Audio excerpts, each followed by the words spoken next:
तर मित्रांनो नमस्कार. कमळी या मालिकेच्या आजच्या भागामध्ये आपण बघणार आहोत.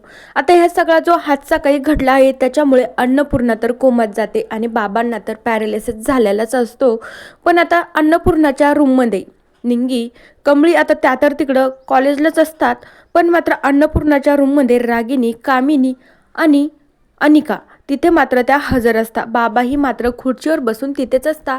तर अन्नपूर्णाला काहीच कळत नसतं, तिला बोलता येत नसतं, फक्त तिला ऐकता येतं आणि बघत असते. तिला बोलता तर काहीच येत नसतं.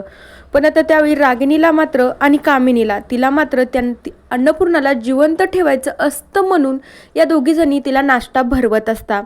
तर आता कामिनी म्हणू लागते की हे बघ अन्नपूर्णा, आता न तुझी नात पलटून येण्याची ना 3 दिवसच बाकी आहेत. आता ह्या 3 दिवसामध्ये जर तुझी नात आली नाही ना, तर ही सगळी प्रॉपर्टी तुला अनिकाच्या नावावर करावी लागेल.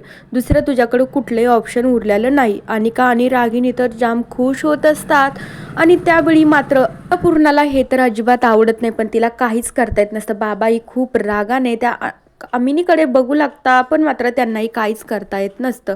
अनिकाचा आनंद तर गगनात मावेनासा होत असतो, पण अन्नपूर्णाला देवावर आणि ती जे कर्म करते त्याच्यावर तिला पूर्ण विश्वास असते की माझी नात आणि माझी सून मला नक्कीच मिळणार.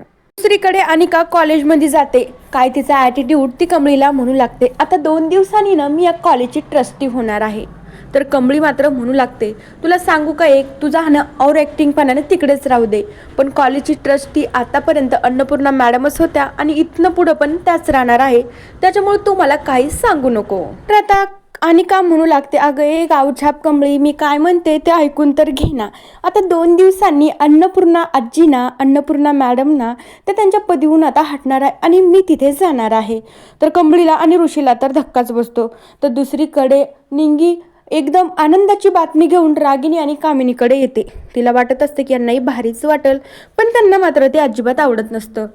तर त्यावेळी आता लगेचच निंगी म्हणू लागते की रागिनी मॅडम, तुम्हाला ना मला खूप आनंदाची बातमी सांगायची आहे. तर रागिनी म्हणू लागते, काय झाले, काय सांगायचंय तुला. पण आता त्यावेळी निंगी म्हणते की रागिनी मॅडम, तुम्हाला माहिती आहे का, त्या गौरी मावशीनं सापडल्या आहेत. तर त्यावेळी रागिनी आणि कामिनीला तर धक्काच बसतो. त्यांना कळत नसतं हे कसं होऊ शकतं म्हणून. पण त्यावेळी आता निंगीला काहीच माहीत नसतं, ती डायरेक्ट भोळ्यापणाने त्यांना सांगून टाकते. पण तेवढ्या वेळात कामिनी मात्र निंगीला एकदम जवळ घेते आणि विचारू लागते, काय ग बाळा, तू त्यांना कुठं पाहिलं आणि कुठून फोन आला होता. तर निंगी सांगू लागते की कॉलेजमध्ये फोन आला होता. कामिनी तिला विचारून घेते ती कुठे आहे, कोणत्या हॉस्पिटलला आहे, सगळं काही तिच्याकडून डिटेल ती मागवून घेत असते. तर मित्रांनो, बघूया उद्याच्या एपिसोडमध्ये आपल्याला काय बघायला मिळतं. तोपर्यंत या मालिकेच्या पुढील भागांच्या अपडेटसाठी आपल्या चॅनलला सबस्क्राईब करा. So bye.